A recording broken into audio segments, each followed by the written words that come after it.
Kitab Yobel atau Kitab Jubileum adalah salah satu teks apokrifa dalam tradisi Yahudi, yang berarti bahwa kitab ini tidak termasuk dalam kanon resmi Alkitab Ibrani atau Perjanjian Lama Kristen.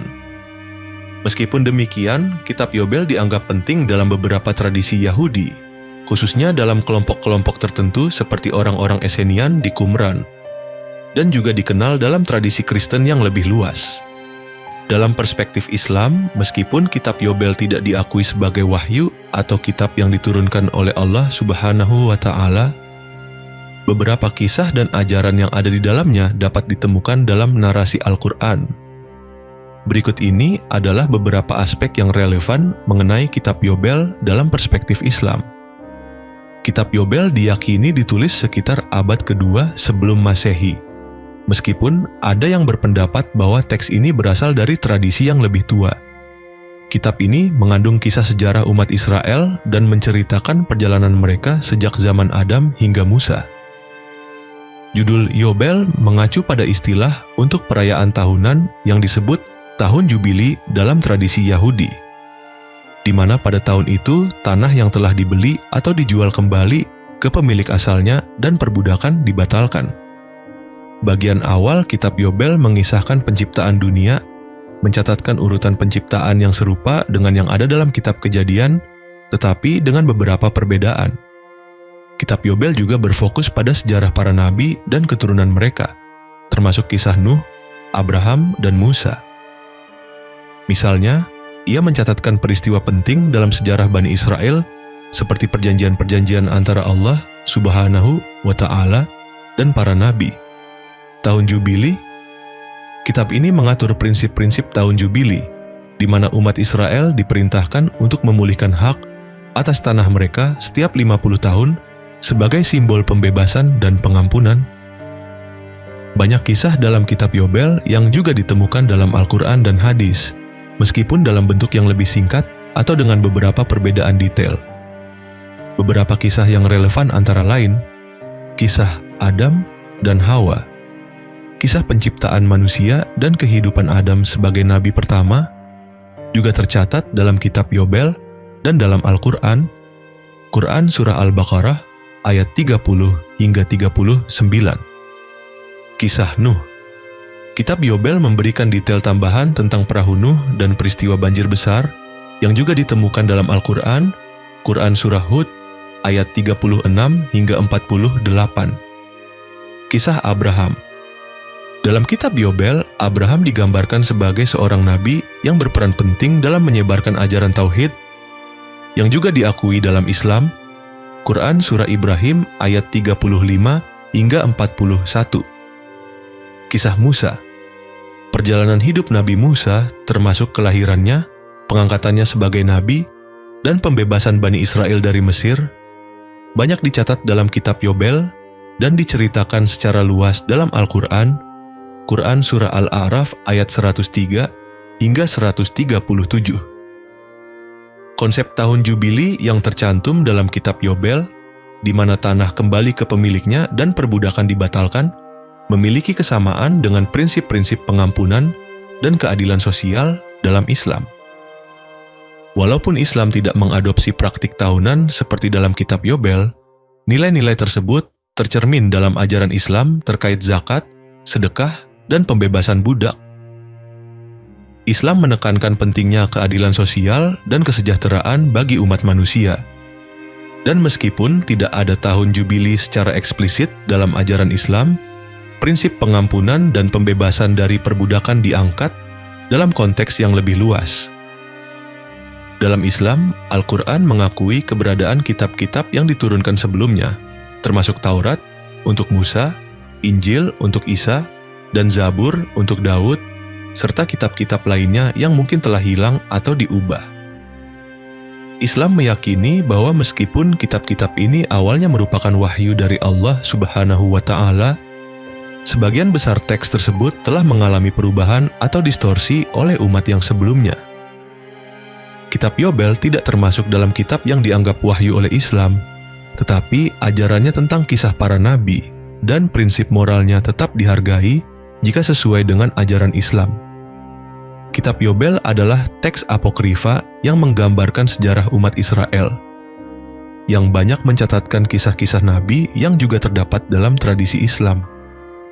Meskipun Islam tidak menganggap kitab Yobel sebagai wahyu, banyak ajaran dan nilai moral yang dapat ditemukan dalam kitab tersebut yang selaras dengan ajaran Islam, terutama mengenai keadilan, pengampunan, dan kebebasan. Islam memandang semua nabi dan kitab yang diturunkan kepada umat manusia dengan penuh hormat, meskipun beberapa kitab tersebut tidak terjaga keasliannya. Dalam perspektif Islam, kitab Yobel dianggap sebagai salah satu teks yang tidak termasuk dalam kitab-kitab wahyu yang diakui, meskipun ia mengandung sejumlah kisah yang serupa dengan yang ditemukan dalam Al-Quran. Dari sudut pandang Islam, meskipun kitab Yobel mengandung beberapa elemen yang berhubungan dengan ajaran tauhid dan kisah-kisah nabi, ada sejumlah penyimpangan atau perbedaan dalam teks ini yang membuatnya tidak diterima sebagai wahyu yang sah. Berikut adalah beberapa aspek penyimpangan yang dapat ditemukan dalam kitab Yobel dari perspektif Islam. Kitab Yobel mengandung sejumlah narasi yang berbeda dari versi yang ada dalam Al-Quran, yang bisa dianggap sebagai penyimpangan dalam hal keakuratan atau penggambaran para nabi. Kitab Yobel mengandung kisah yang menyatakan bahwa Nuh hidup selama lebih dari 900 tahun, tetapi ada penekanan lebih pada jumlah tahun yang dilaluinya dan peranannya dalam memimpin umat manusia yang lebih luas. Dalam Al-Quran, meskipun disebutkan bahwa Nuh berusia panjang, Quran Surah Al-Ankabut ayat 14, tidak ada penekanan berlebihan pada angka tertentu atau rincian yang lebih lanjut, seperti dalam kitab Yobel. Kitab Yobel mengklaim bahwa Abraham adalah seorang nabi yang dengan sengaja menentang berhala yang ada di keluarga dan masyarakatnya sejak usia muda, bahkan di masa kanak-kanaknya. Sementara dalam Al-Quran, Quran Surah Maryam ayat 42 hingga 50, cerita tentang Abraham lebih fokus pada debatnya dengan kaum penyembah berhala ketika ia dewasa, bukan sejak masa kecilnya. Kitab Yobel tampaknya memperpanjang narasi ini dengan elemen-elemen yang tidak ditemukan dalam sumber Islam yang lebih otoritatif. Kitab Yobel memperkenalkan konsep tahun Jubili sebagai sebuah tahun yang diatur oleh hukum Allah Subhanahu wa Ta'ala untuk mengembalikan tanah kepada pemilik asalnya dan membebaskan budak. Meskipun konsep tentang pembebasan budak dan pemulihan hak tanah memang dikenal dalam Islam dalam bentuk zakat dan pembebasan budak, konsep tahunan Jubili ini tidak ada dalam ajaran Islam. Dalam Islam, keadilan sosial dan pembebasan budak tidak terikat pada siklus tahunan seperti dalam kitab Yobel, melainkan lebih berdasarkan pada prinsip keadilan, kedermawanan, dan tanggung jawab individu. Kitab Yobel mengandung berbagai peraturan dan instruksi hukum yang tidak sesuai dengan hukum yang ditetapkan dalam Al-Quran dan Sunnah. Beberapa contoh termasuk peraturan mengenai pengorbanan hewan yang agak berbeda dengan yang ada dalam Islam, aturan tentang pernikahan dan warisan yang seringkali lebih mirip dengan hukum Yahudi atau tradisi yang lebih lokal, tetapi tidak sejalan dengan hukum syariah Islam yang lebih universal. Kitab Yobel mengandung banyak detail yang tidak ditemukan dalam Al-Quran atau hadis. Beberapa bagian menambahkan cerita yang lebih mendalam mengenai kehidupan para nabi dan para keturunannya, yang tidak diakui dalam tradisi Islam. Islam menganggap bahwa apa yang disampaikan dalam Al-Quran adalah wahyu yang murni dari Allah Subhanahu wa Ta'ala, dan setiap tambahan atau perubahan dalam cerita tersebut dianggap sebagai penyimpangan.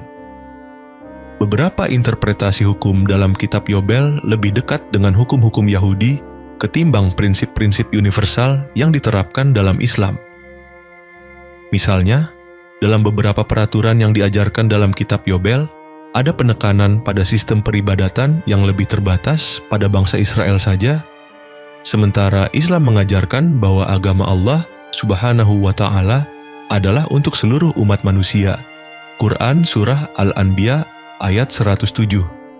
Dalam kitab Yobel, ada bagian yang lebih menekankan pada ritual dan kewajiban peribadatan yang dilakukan oleh umat Israel pada zaman kuno.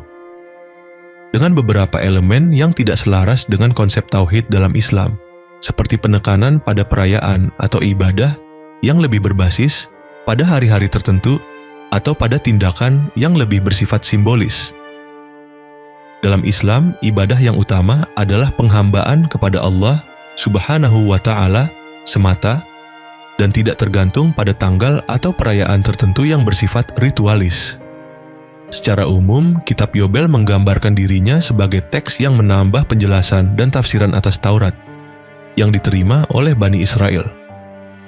Namun, dalam Islam, Al-Quran disebut sebagai penyempurna bagi kitab-kitab sebelumnya, termasuk Taurat, Injil, dan Zabur.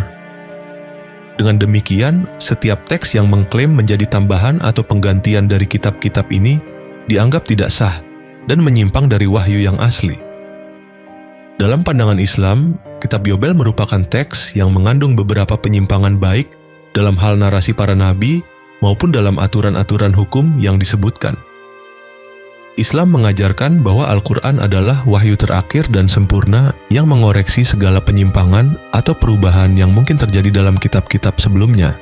Kitab Yobel, meskipun berisi cerita-cerita yang serupa dengan yang ada dalam Al-Quran, tidak dianggap sebagai bagian dari wahyu yang sah dan otoritatif dalam Islam. Pandangan ulama Islam dan ilmuwan Muslim terhadap Kitab Yobel tidak sepenuhnya seragam, karena Kitab Yobel tidak diakui dalam tradisi Islam sebagai wahyu atau kitab yang sah. Secara umum, Kitab Yobel dianggap sebagai salah satu teks apokrifa yang tidak termasuk dalam Al-Quran atau Sunnah, dan karena itu, ia tidak memiliki otoritas dalam hukum Islam.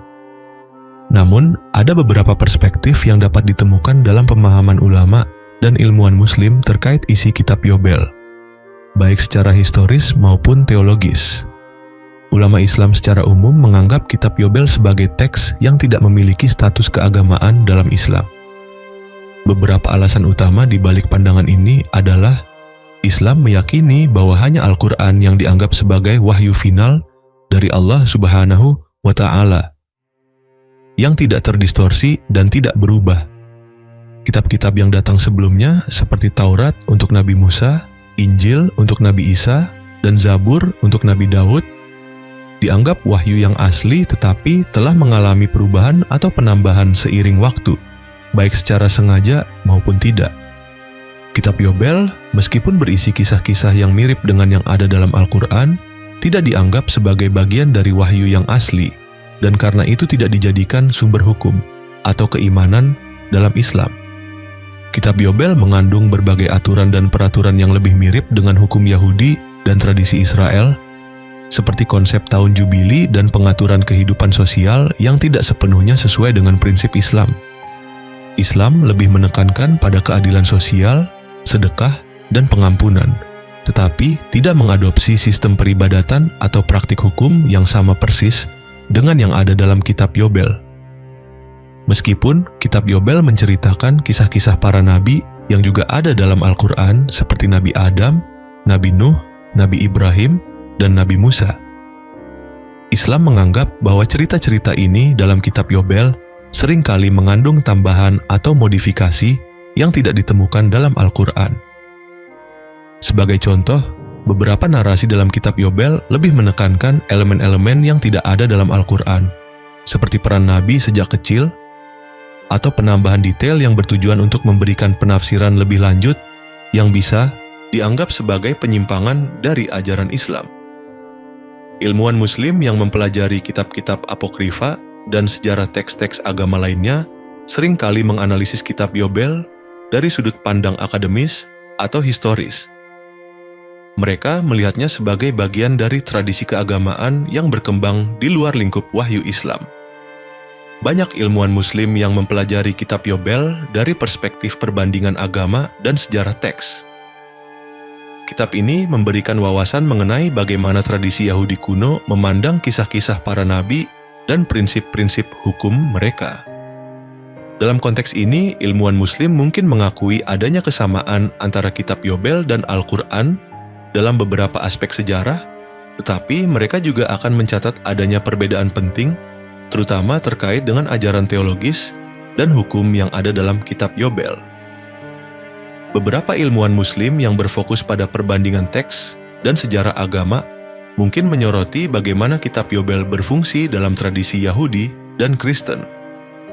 Mereka mungkin akan mencatat bahwa meskipun kitab Yobel tidak diakui dalam kanon Alkitab, pengaruhnya dapat terlihat dalam kultur Yahudi dan dalam pemahaman tertentu mengenai waktu, perayaan Jubili, dan konsep-konsep yang berkaitan dengan pembebasan dan keadilan.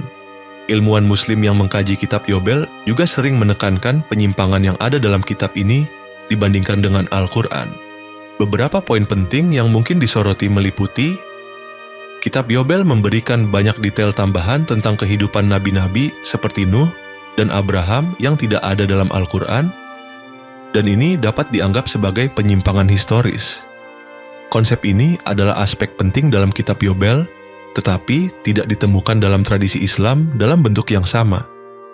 Islam memang mengajarkan prinsip pembebasan dan keadilan, tetapi bukan dalam format tahunan yang terikat pada siklus tertentu. Kitab Yobel juga mencatatkan berbagai aturan yang lebih mirip dengan hukum Yahudi, seperti pembagian tanah dan kewajiban sosial yang tidak konsisten dengan hukum Islam yang lebih universal. Secara keseluruhan, baik ulama maupun ilmuwan Muslim memandang kitab Yobel dengan skeptisisme dalam hal keotentikan wahyu.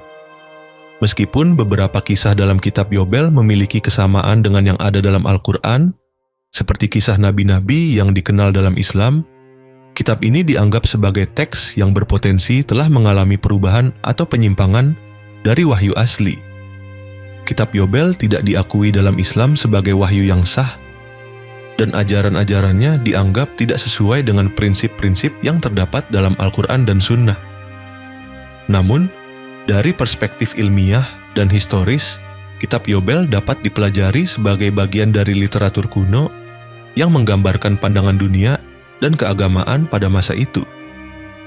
Dengan mempertimbangkan bahwa Al-Quran adalah wahyu terakhir yang mengoreksi penyimpangan yang terjadi pada kitab-kitab sebelumnya.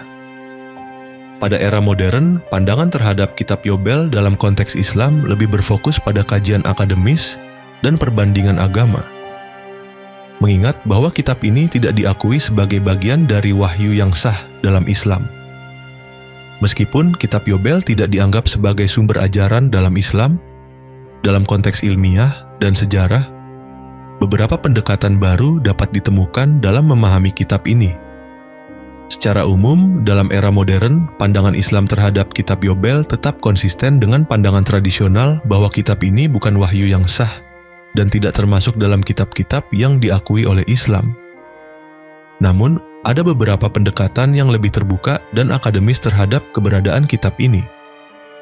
Di era modern, banyak ilmuwan Muslim yang tertarik untuk mempelajari teks-teks agama lainnya, termasuk kitab Yobel, dalam kerangka perbandingan agama. Penelitian ini bertujuan untuk memahami bagaimana tradisi Yahudi dan Kristen kuno menggambarkan sejarah para nabi dan ajaran moral mereka.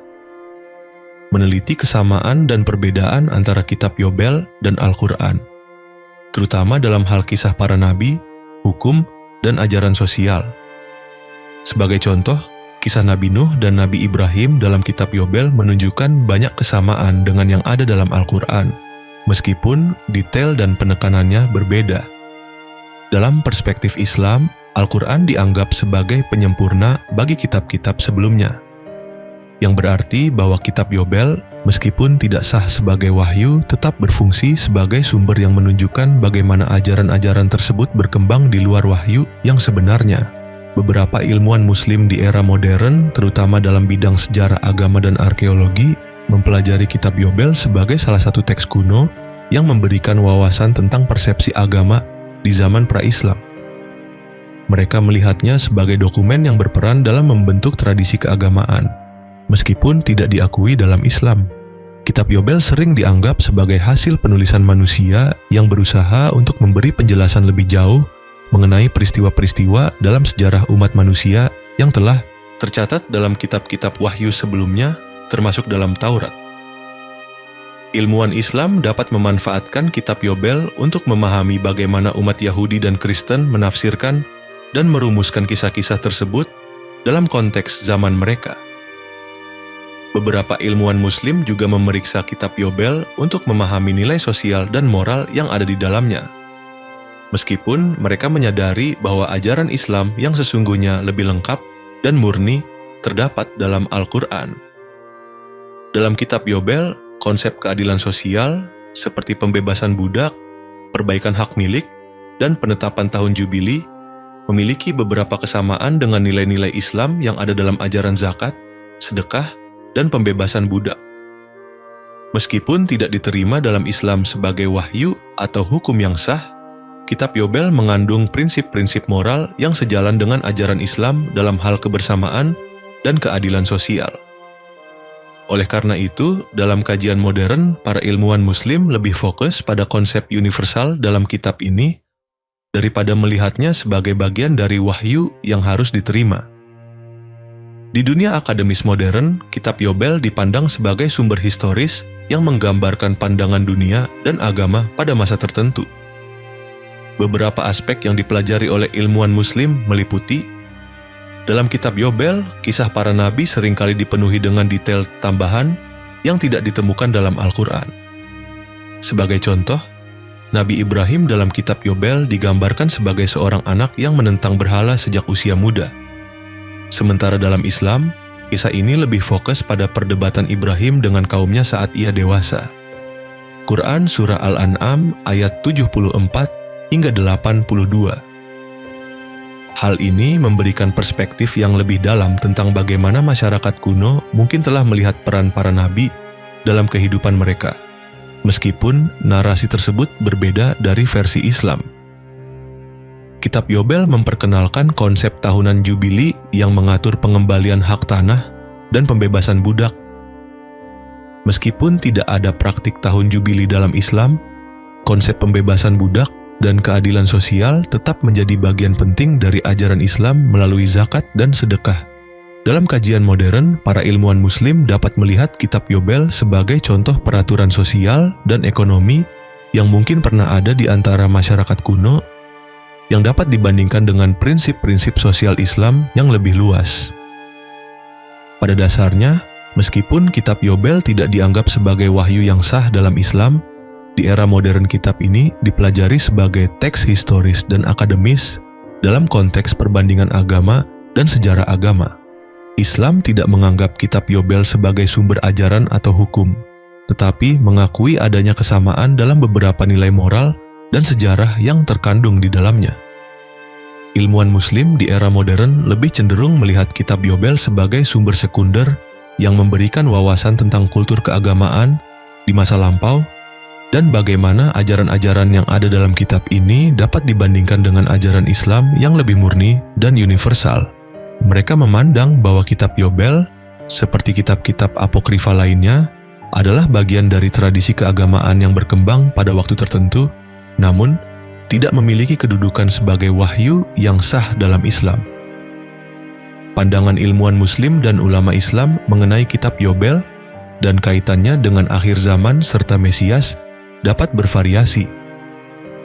Meskipun kitab Yobel tidak diakui sebagai wahyu dalam Islam, beberapa elemen dalam kitab ini dapat dibahas dari sudut pandang teologi Islam, terutama dalam kaitannya dengan konsep-konsep akhir zaman dan Mesias. Berikut adalah beberapa pandangan dan analisis yang bisa dijumpai terkait kitab Yobel, akhir zaman, dan Mesias dalam konteks pemikiran Islam.